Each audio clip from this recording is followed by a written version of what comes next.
O Tanjobi omedetou gozaimasu.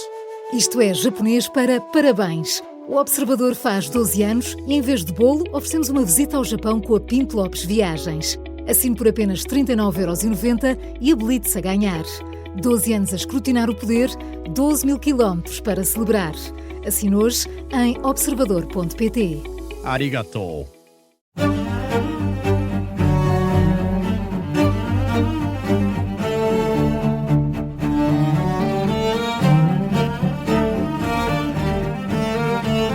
Este é o Querido Líder, o podcast da Rádio Observador dedicado à liderança, com os nossos especialistas residentes, com muita experiência na formação de executivos, o consultor e professor Jorge Medeiros e o professor na Nova SBE e também consultor Milton Sousa. E esta semana vamos falar sobre como gerir o chefe. É melhor tirar notas, mas como sempre os nossos episódios abrem com sim chefe, não chefe, e esta semana a figura em análise é Luísa Trajano, uma empresária que criou uma importante rede de lojas.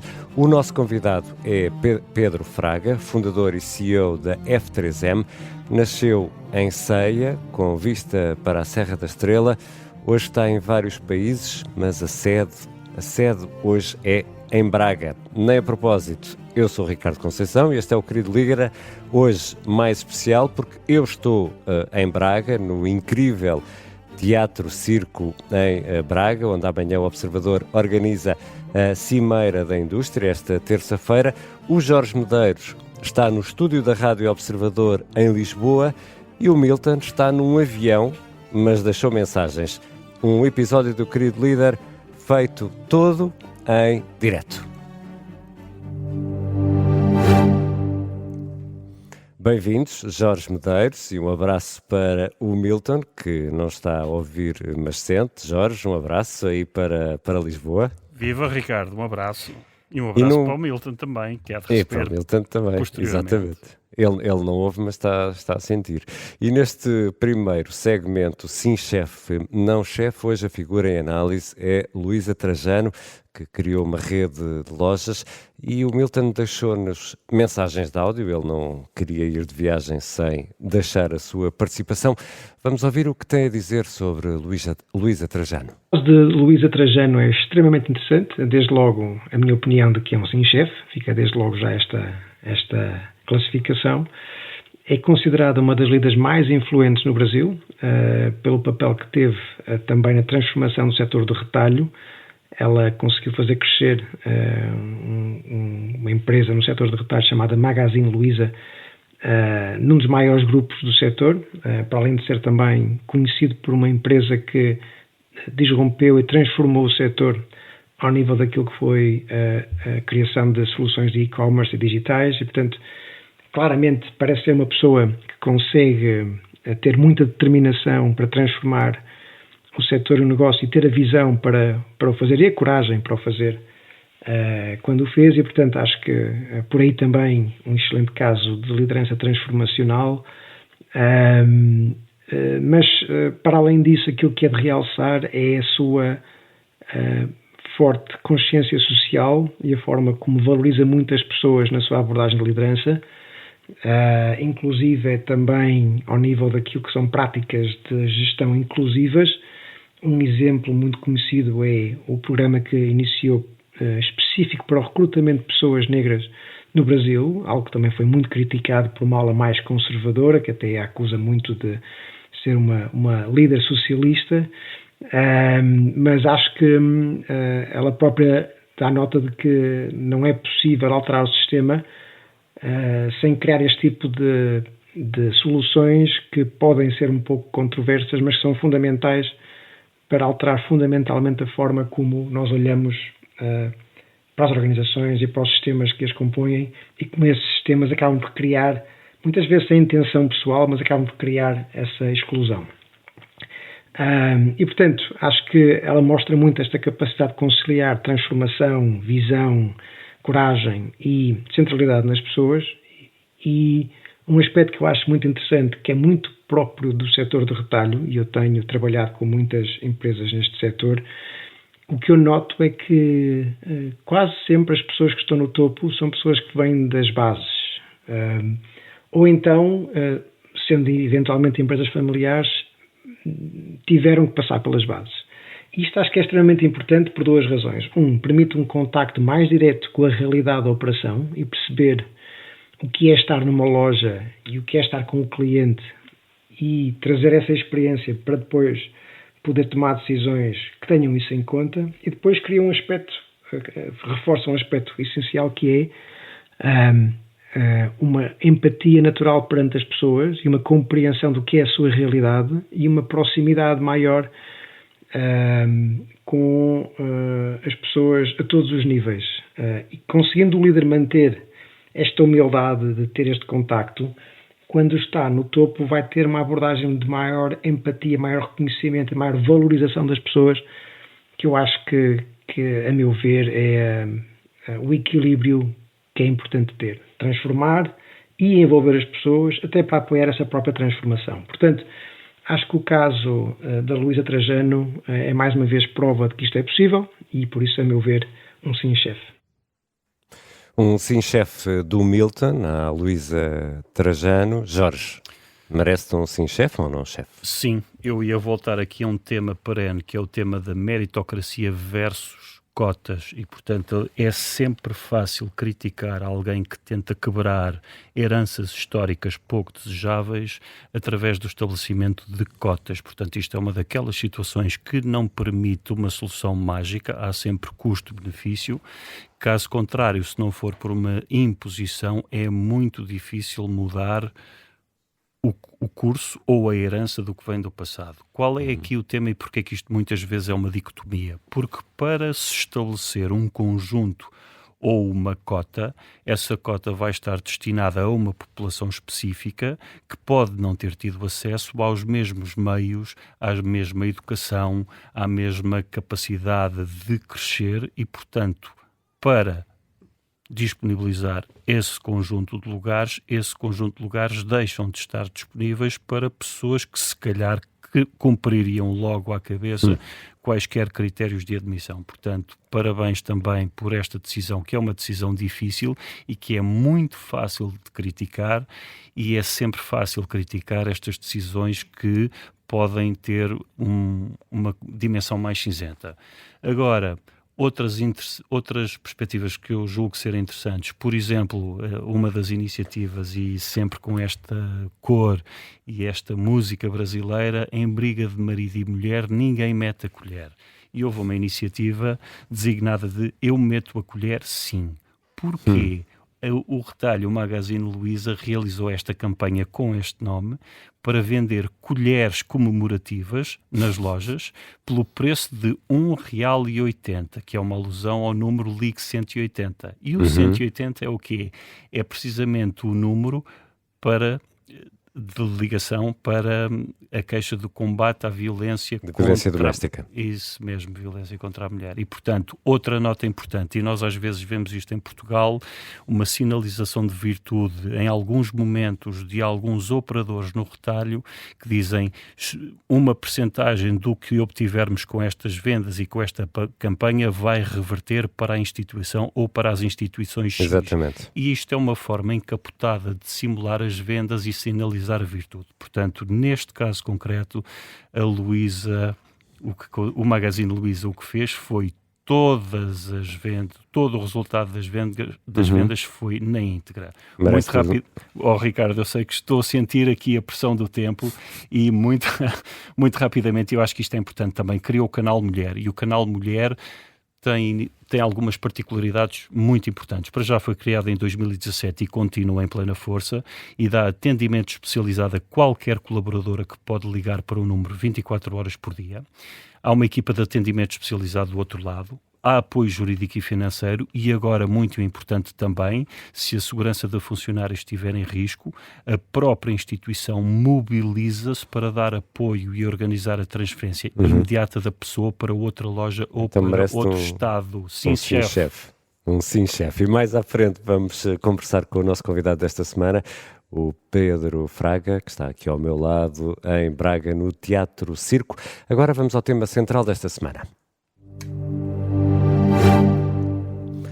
Não sei se já tem papel e caneta, mas hoje vamos falar sobre como gerir o chefe. O Milton deixou mensagens. Jorge, primeiro sugiro ouvir o que o Milton disse e depois vamos a ti, até porque podes desfazer à vontade as ideias dele sem hipótese de contraditório, porque estão gravadas. Vamos ouvir o que o Milton nos deixou.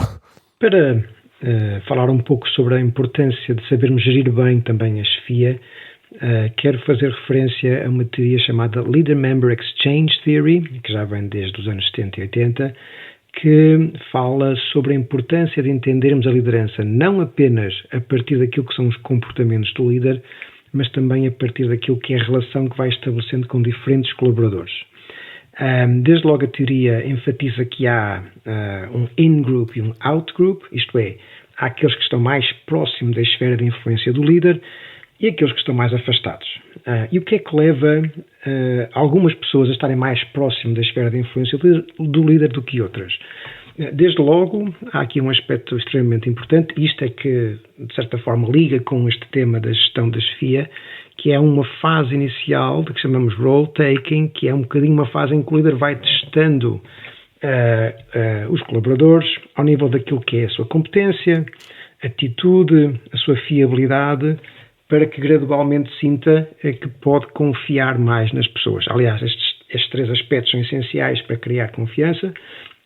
E à medida que o líder vai criando confiança nas pessoas, vai também envolvendo-as mais no processo de tomar a decisão, se calhar dá mais oportunidades também, vai ouvindo mais e vai tendo mais em conta as suas opiniões, mas este não é um processo que acontece de repente, é um processo que se vai conquistando e, portanto, uma das falhas que eu vejo muitas vezes nos programas que oferecemos é que as pessoas esperam muito dos seus líderes, mas muitas vezes não reconhecem elas próprias que há um processo até poder criar essa confiança em que tem que criar e ganhar os seus créditos, digamos assim, para que essa confiança seja merecida. E, portanto, este é um conceito que eu acho que pode ser muito útil para que as pessoas possam pensar de que forma é que estão a conseguir demonstrar a sua liderança, que de facto merecem mais oportunidades e mais envolvimento na decisão. Obrigado, Milton. Jorge Medeiros, gerir o chefe.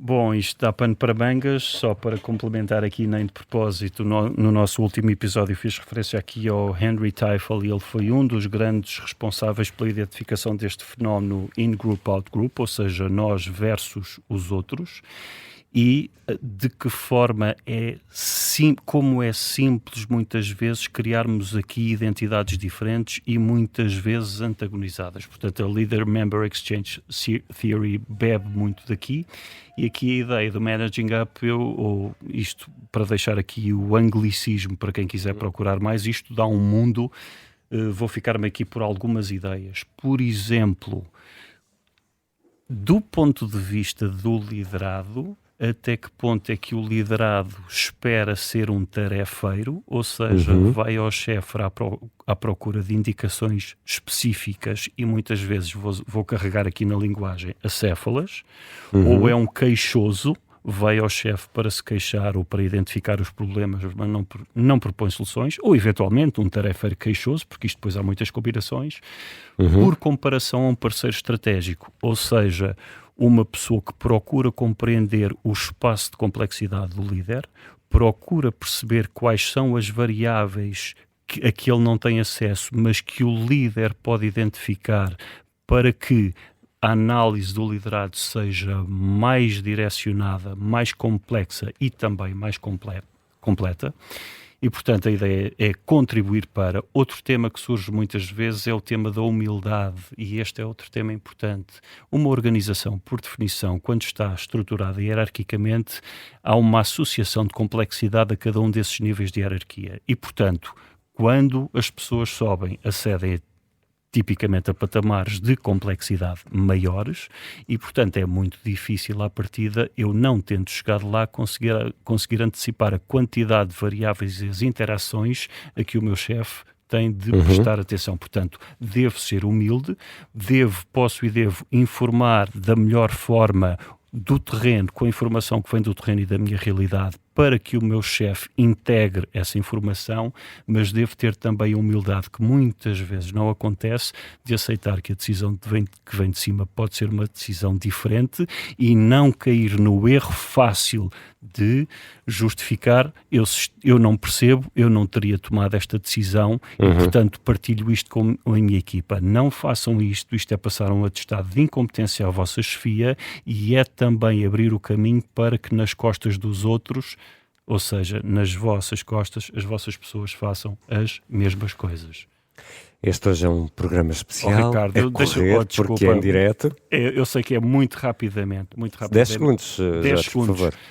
Managing up, é muito importante seguir o velho adágio, observem o que as pessoas fazem e não só o que dizem. Portanto, isto também tem de ser por tentativa e erro, porque não há nenhum líder que vá dizer que não quer feedback, mas muitas vezes dizem que querem feedback ou acham que querem feedback, mas na realidade quando as pessoas lhe o dão, não reagem bem. Claro que isto tem a ver com uma série de outros fatores, fica aqui a nota rápida, Ricardo.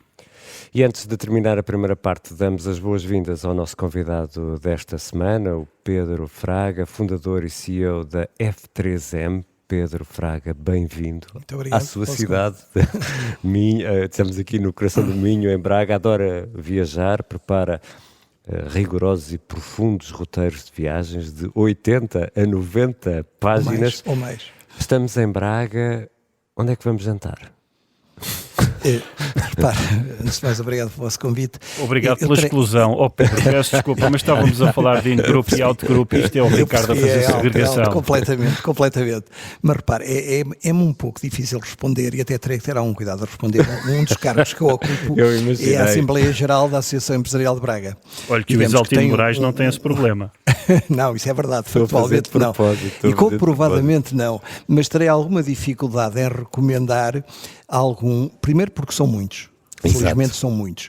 E Braga tem hoje em dia uma mescla entre restaurantes de comida internacional, claramente, digamos, não tem só a ver com a chegada de muita gente fora, mas também com de muitos turistas, mas tem também um conjunto vastíssimo de belíssimos restaurantes de comida regional. E eu peço desculpa, mas não consigo responder a um. Pedro, foi de propósito, não estava à espera de uma resposta taxativa, foi mesmo para também falar um pouco desta incrível cidade em que estamos, com uma vida incrível nas ruas, as ruas estão cheias de gente. E já voltamos já a seguir com a segunda parte do Querido Líder. Já vamos conhecer melhor o Pedro Fraga, que nos recebe hoje em Braga.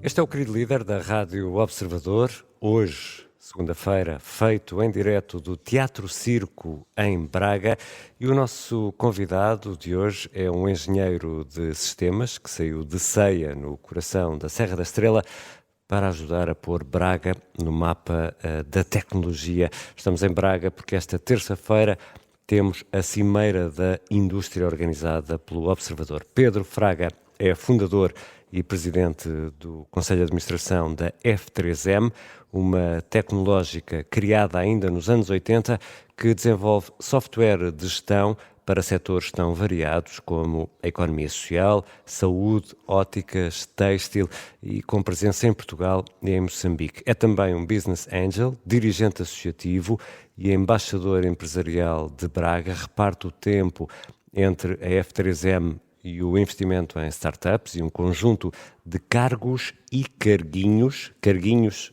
é o Pedro Fraga que designa assim entidades empresariais e académicas. Fora do trabalho, é um viajante compulsivo, prepara roteiros de viagem ao detalhe, acompanha o Sporting dentro e fora de portas com o filho Miguel.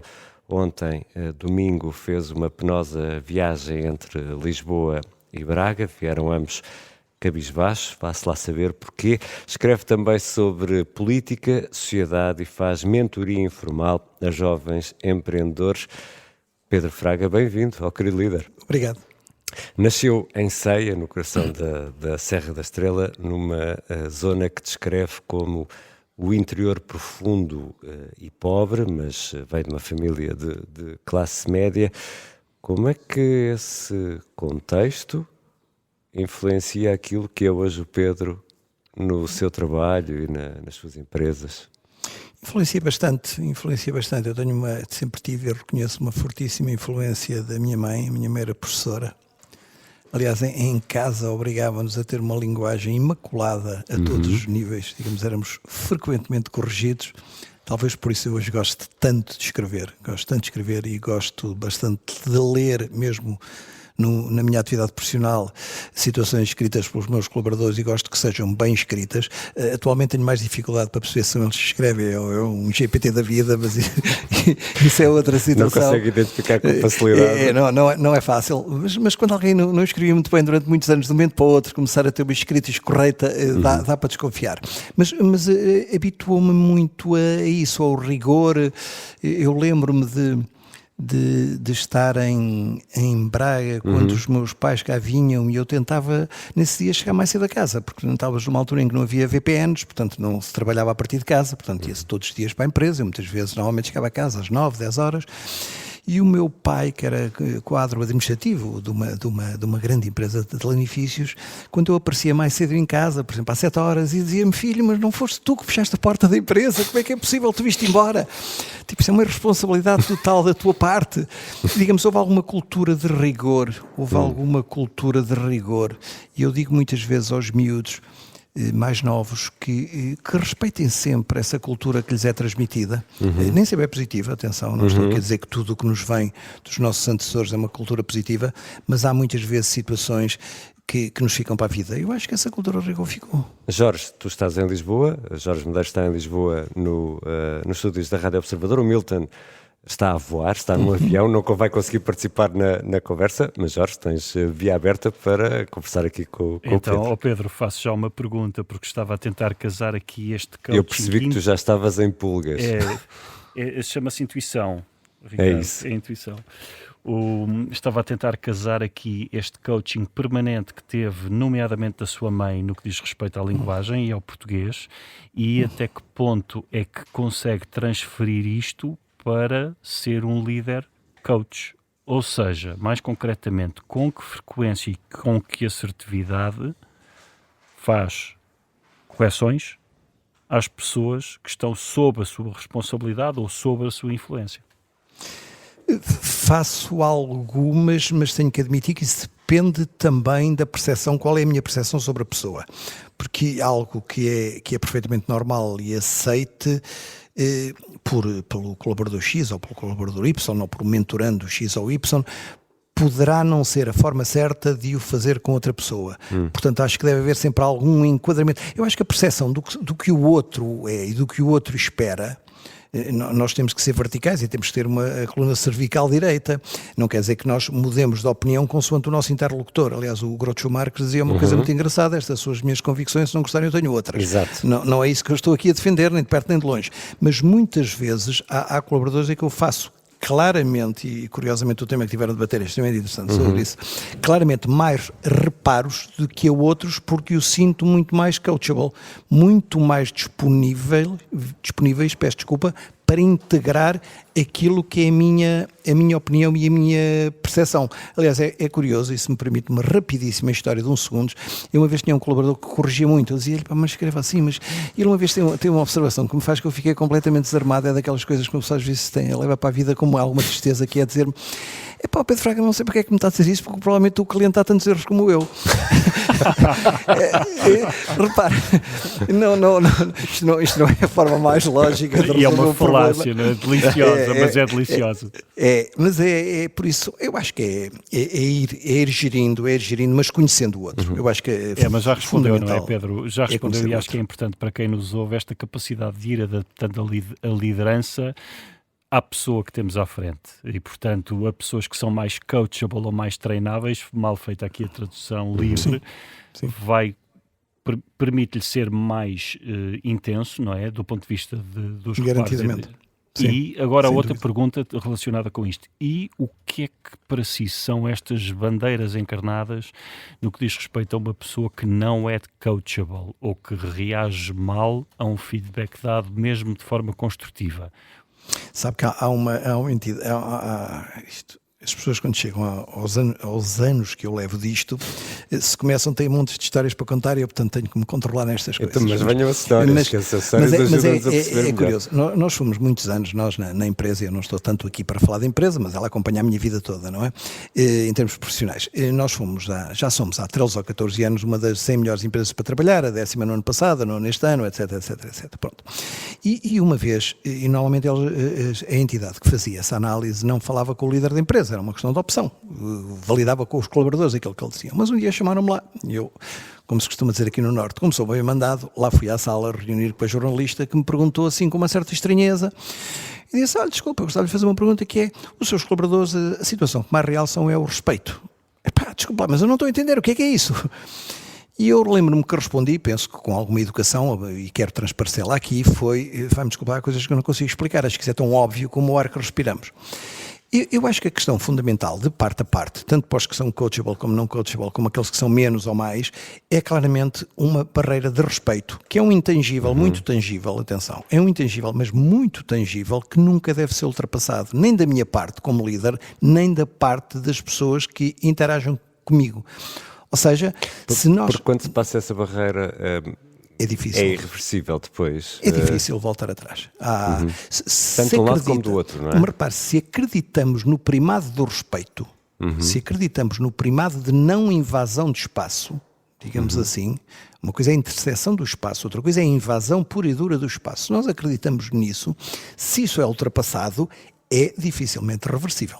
Garantidamente que é dificilmente reversível. Pedro, mas mesmo assim pode haver pessoas que, com todo o respeito, defletem todas as tentativas. Eu aqui estou a extremar o argumento, mas pessoas que, apesar de todo o respeito, defletem as tentativas de feedback. Há pessoas assim. Portanto, nesse caso, eu imagino, mas não quero pôr palavras na sua boca, que até como investidor, imagino, por favor, corrija-me se não for o caso, preferencialmente decide apostar em pessoas que sejam coachable a pessoas que não sejam coachable. Estou a assumir bem? Não, está a assumir muito bem. Ceteris paribus. Não, está a assumir perfeitamente. Aliás, é curioso que eu, no âmbito das sociedades de investimento a que estou ligado, umas cá em Braga, outras até em Lisboa, a essa altura fizemos um brainstorming interessante sobre porque é que nós investimos. Porquê é que nós investimos? Se nós investimos em ideias ou se nós investimos em pessoas? A ideia geral foi nós investimos em pessoas. Nós preferimos investir numa ideia mediana, chamemos-lhe assim, vamos admitir que é assim tão fácil ranquear ideias. Numa ideia mediana, por gente com capacidade e que seja coachable e que esteja disposto a olhar para nós como investidores e não como um conjunto de pessoas mais velhas que se limitam a ter dinheiro, digamos, porque já agora o dinheiro e o investimento muitas vezes é muito bonito no início, porque para os jovens é necessário, mas depois torna-se uma chatice mais tarde. Se aquilo cresce, então é uma chatice mesmo grande, mas isso é outra. Isso também daria para dezenas de histórias. Sim, isso daria para o livro de histórias. Isso daria para o livro de histórias. Tem de fazer um livro sobre essa viagem, não é? É verdade, mas essa não chegava a 80 ou 90 páginas. Mas é curioso, porque se nós investimos em jovens com ideias medianas, com boa capacidade de trabalho e que estão dispostos a interiorizar, a debater e, em alguns casos, assumir aquilo que os investidores, neste caso, ou que as pessoas que já fizeram os erros todos deles, porque nós já fizemos os erros todos que eles vão fazer, estão dispostos a assumi-los, é óbvio que é muito mais interessante para nós do que investir em entidades, ou jovens, ou grupos de pessoas que dificilmente olham para nós mais além de uma máquina que lhes põe dinheiro, pura e simplesmente. E alguns jovens olham para nós assim, não tenho qualquer dúvida. O Pedro diz com alguma graça que nunca embonecou a própria história, a sua história, a sua experiência. Há para aí demasiadas histórias demasiadamente embonecadas?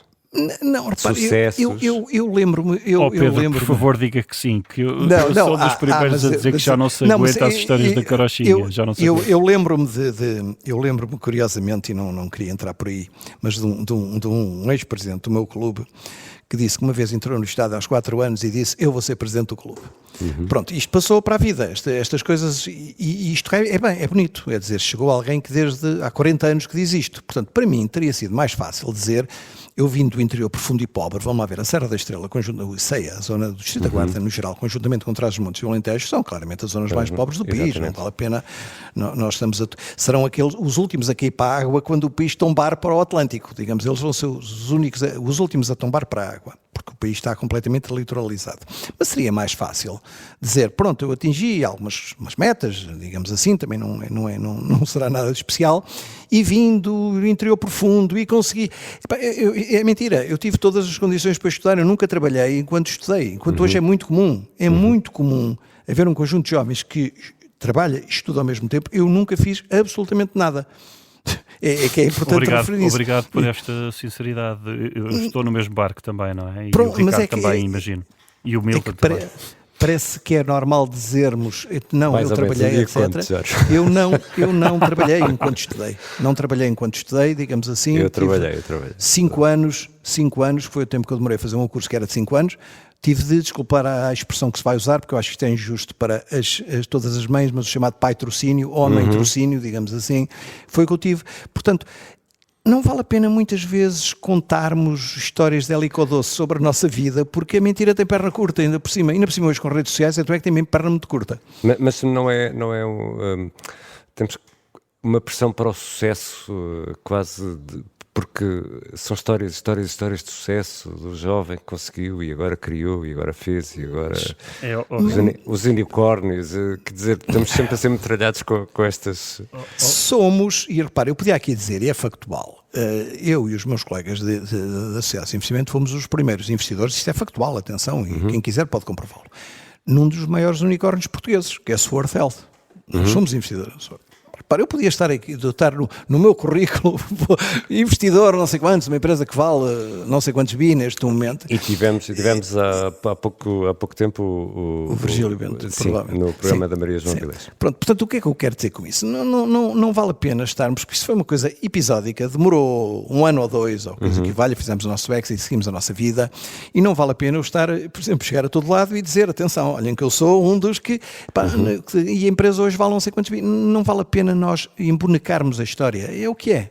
É o que é. Conseguimos ou não conseguimos. Pedro, e há aqui outro ponto importante. Há uma literacia básica que nós não temos e que tem a ver com a estatística, com a probabilidade, e que tem nomes na psicologia. Por exemplo, voltando ao exemplo de um presidente que disse, do Sporting, que disse: eu desde os 4 anos dizia que queria ser presidente e fui. Nós pensamos muitas vezes e vamos pelos casos isolados, mas no mínimo isto tem de ser uma fração. Eu quero ver também no denominador a quantidade de jovens que disseram que iam ser presidentes aos 4 anos e que não chegaram lá. Sim, portanto, nós vemos o caso de sucesso, mas não vemos os wannabes. E a propósito, é absolutamente coerente também com uma postura de investidor, porque se o investidor conseguisse saber à partida as apostas vencedoras, não diversificaria, não é? Portanto, é evidente que há uma dimensão de imponderável, e estas histórias da carochinha, de depois de ter atingido o sucesso, contamos a história para trás. Isto tem um nome na psicologia que se chama o viés retrospectivo, e que tem na gíria do futebol é o prognóstico depois do jogo. E, portanto, e também só vemos os que lá chegaram, que tem outro nome na psicologia, que é o viés do sobrevivente. Só vemos os que sobreviveram, não vemos os que tentaram. E isto é a magia do direto, o programa feito em direto. Temos mesmo um tempo muito, muito limitado para esta conversa. Por regra, prolongamos as conversas depois na versão podcast. Mas, Pedro, eu estava a olhar para a sua lista de cargos e carguinhos, como lhe chama, e é maior do que a minha lista de supermercado para o mês. Como é que consegue fazer tanta coisa? Eu podia tentar fazer uma piada que não tem grande piada, mas eu vou fazê-la na mesma, que é dizer a cidade e a região não têm assim tantas pessoas válidas, então já tem que me convidar a mim. Mas repare, eu acho que é fundamental uma situação que nós temos de ter a consciência daquilo que somos e daquilo que valemos, e que somos e onde chegamos. Se me pergunta assim: mas então você gostava de ter feito o que um Branson da vida fez e ter... Não sei se gostava ou não, fiz aquilo que eu era capaz de fazer. E se alguma coerência nisso é reconhecida por variedíssimas entidades. não só cá na região, mas também a nível nacional, e entendem que eu lhes posso ser útil. Agora, repare, não tenho cargos para meter no currículo. Aliás, eu não tenho currículo. Tenho a minha página de LinkedIn onde lá estão as coisas. Eu não tenho currículo sequer. Também nunca me candidatei ao emprego. Também tenho de dizer em boa verdade. Mas repare, mas não há absolutamente algo em que eu aceito um convite que não me envolva. Como é que isso é possível? A empresa tem uma história de 40 anos, quase 40 anos, fará para o ano 40 anos. Tem uma grande senioridade na gestão. Que permite, como diria, olha, curiosamente, um político famoso e ex-presidente do meu clube também, que ande por aí, que eu ando por aí, penso que percebem que me estou a referir ao Dr. Sandro Lopes, que é andar por aí. Portanto, eu consigo andar por aí por causa das pessoas que tenho na empresa. Pedro, e também houve concertos para violino de Chopin no carro, não? Hoje tudo me magoa. Já não vamos ter tempo para as 5 perguntas que fazemos a todos os convidados. Ricardo, diz-me depois se eu tenho tempo a fazer uma pergunta muito rápida ao Pedro, mas fica do teu lado. Já não tens. Vou só mesmo fazer aqui uma pergunta, porque nós costumamos perguntar o pior momento da carreira, o melhor, enfim. Um dos piores terá sido a decisão de vender a operação em Angola? Não, de todo. Um dos piores momentos foi a cisão acionista que eu tive em 2011, porque mais do que perder sócios, eu perdi amigos que tinham criado a empresa comigo. Isso custa-me e custar-me-á sempre. Não, a operação de Angola é uma situação perfeitamente legítima, o mercado de Angola é o que é, há quem gosta, há quem não goste. Não funcionou? Não funcionava. Não, digamos, um país desdolarizado, é um país fantástico, mas está desdolarizado. Não conseguimos tirar qualquer dividendo, por exemplo, ao contrário do que fazemos em Moçambique. Repare, ter uma empresa apenas para se dizer que tem uma empresa que fica bem no portfólio e se mete no mapa não é forma de ter negócios. E há muita gente que mantém uma empresa... Eu admito que sim, repare, porque o mais fácil, eu sempre aprendi muito na área do investimento, é falhar rapidamente, ou fail fast, como se costuma dizer. E nós provavelmente tivemos tempo a mais em que não tínhamos sucesso. E aqui tivemos tempo a menos para a conversa com o Pedro Fraga. Jorge, não sei se concordas, mas acho que temos que convidar o Pedro para outro episódio. Eu tenho aqui uma série de perguntas. Pronto, então guarda essas perguntas para fazermos mais à frente. Este foi um episódio do Querido Líder um pouco a correr, a conversa viajou com grande rapidez, mas estamos em direto porque amanhã, aqui no Teatro Circo em Braga, onde estou a conversar com o Pedro Fraga neste momento, vamos ter a Cimeira da Indústria, esta terça-feira, dia 28 de maio, Cimeira da Indústria, organizada pelo Observador, nesta magnífica cidade e neste teatro que é lindo, lindo, lindo. Todas as pessoas deviam vir aqui pelo menos uma vez ver este teatro que é magnífico. Um abraço, Jorge, para ti que estás nos estúdios da Rádio Observador em Lisboa. Um abraço, para o nosso Ricardo. Milton, que anda pelos ares, está num avião nesta altura, ele depois vai ouvir e vai arrepender-se de não ter estado connosco. E um abraço, Pedro, e muito obrigado. Um abraço para si também, Jorge. Um grande abraço.